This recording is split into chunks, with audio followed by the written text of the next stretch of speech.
This is Taiwan Talk. This is Taiwan Talk on ICRT. Welcome to Taiwan Talk. I'm Eric Smith, and today I'm with Mr. Wellington Gu, who is a senior partner at Formosa Transnational Attorneys at Law. Welcome, sir, and thank you so much for taking time to speak with us. You recently threw your hat into the ring for Taipei Mayor. Maybe the first question I should ask you is a little bit about yourself. Who is Mr. Wellington Gu? Who is Wellington Gu? Have you always lived in Taipei? Are you a Taipei native? No. I actually was born in Keelung. Okay. My parents from Shanghai. They come here to have a honeymoon, and then have never chance to go back. So they stayed in Keelung, and then I think I moved to Taipei was until after I finished my army service, and then begin to my lawyer practice. Yeah. And how long have you been a lawyer? 30 years. 30 years. Yeah, I graduated from National Taiwan University, and then I went to the new NYU to have a master's degree of law. Yeah. Right. So a long career in the legal profession, and now you're thinking of taking a step into politics. What made you think of doing this? To challenge myself, right? To see what the actual boundary is for me, right? I like to see what a different life may be. And maybe I already tired to be a lawyer. So you're ready for a challenge. Yeah. I see.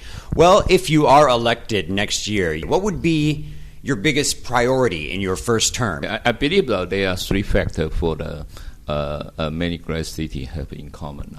First is that many great cities has the river. So I think we deserve to have the waterfront city. We have a Danshui River, right, and we have a Keelung River, right. But because the need for flood control, so we build the high wall.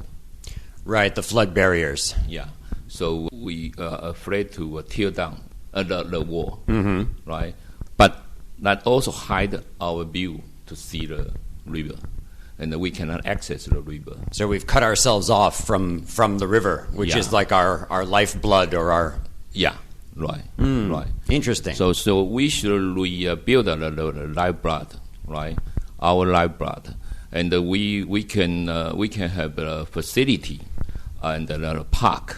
I think if everyone can get close to river, and he will feel the happiness about our city. Yeah. So it will change the attitude of people living here. It will change the way they view themselves and the way they view their city if they had more access to the rivers. Yeah. And second is that I think that every great city has his own story and his own character. So we needed to find the story and to combine the local community and combine the people and combine the culture to more understand the city and will be proud of his city.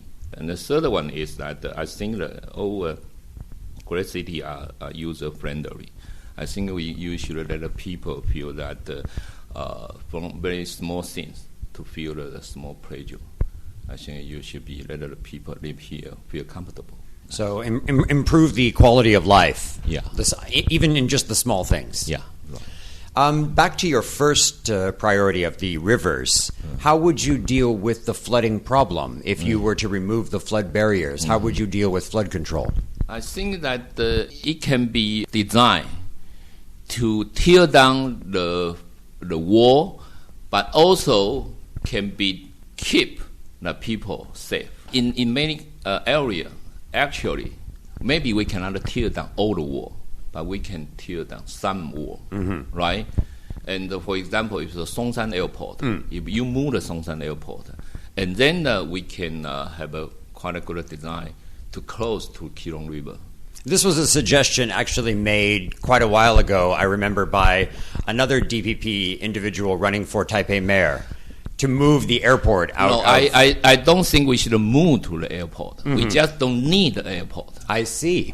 Because we already have the train that from the Taoyuan airport to Taipei.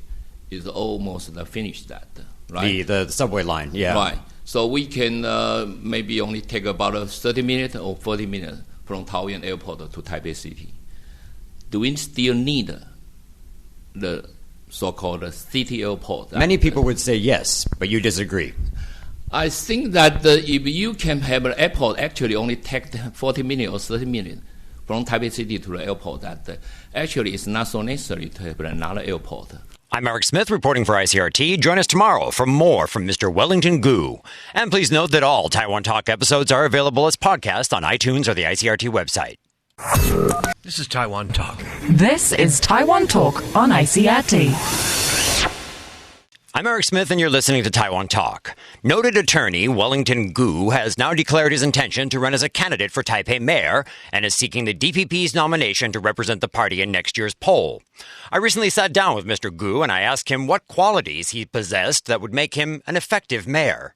As a lawyers, we've been trained that to listen to the client, and we are a good listener, and we should analyze what the client say, and then we should set up our strategy after we organize all the facts, and then we should face the issue, and then to resolve it. So I think that as the lawyers, we've been trained that to resolve the problem. So I think that I possess the ability to finish the problem. As a mayor, I think the ability to resolve the problem is very important. Yeah. It's a very good answer. Yeah, thank you. For the last 8 years, we've had Mr. Hao Longbing as our mayor in Taipei City. What policies that Mr. Hao, Mayor Hao, has put in place, which ones do you think have been a good idea and you support? I'm in favor of his approach to certain problems that to bring the people feel more feeling about everhappiness, such as that. I think the small things that for example, is that now he say that every city bus for the last one, he should be on time. So I think this show his a consideration for the citizen of the city. So I think I would have a similar approach and attitude in dealing with the issue that I will face that as a Taipei mayor. Yeah. All right. So on the other side of the fence, which are some of the policies of Mayor Hao that you oppose? Oppose. Or is the list too long? maybe. Okay, I just take some example. First is that I'm disappointed that he has not been taken any action toward developing and implementing any type of child care assistance program that can help the young family like to stay here. So I think as a Taipei City mayor, I think he has a responsibility to find some way to resolve it and to provide affordable child care assistance. I think. The second is for example, is about the 409 market. 409 market that I think the problem is that he didn't respect the tradition, and he chose the site. That he now the food court is located downstairs, and then not enough sitting place and no working place space. And so I think all of the store, it seems to offer the same food.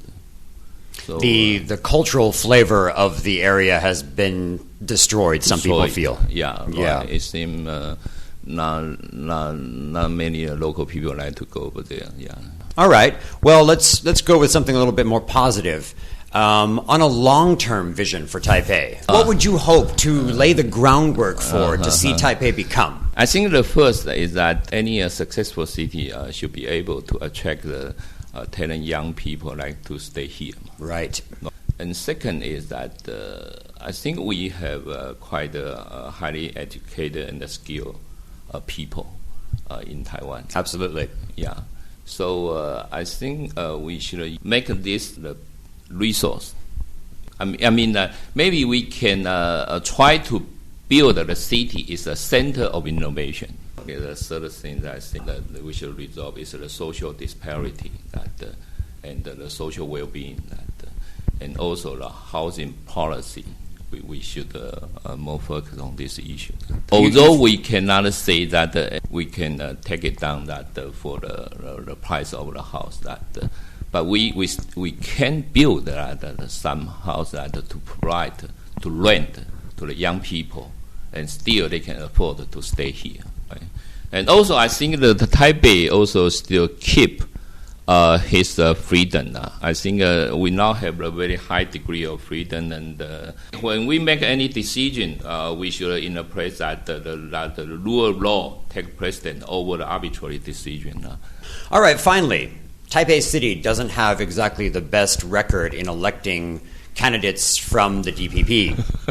In fact, I think the only mayor of Taipei that was from the DPP was Mr. Chen Shui-bian. Yeah. Back in, what was that year, 1998 or something like that? Yeah, but actually he is not one-to-one on that because the KMT split that there are two candidates. For the mayor election that time? Yeah. I see. Huang Dazhou and Zhao Shaokang. I see. Yeah. So what do you think might be different this time around that leads you to conclude that you have a shot at this? I should account on the young people, the age less than 35 or 30.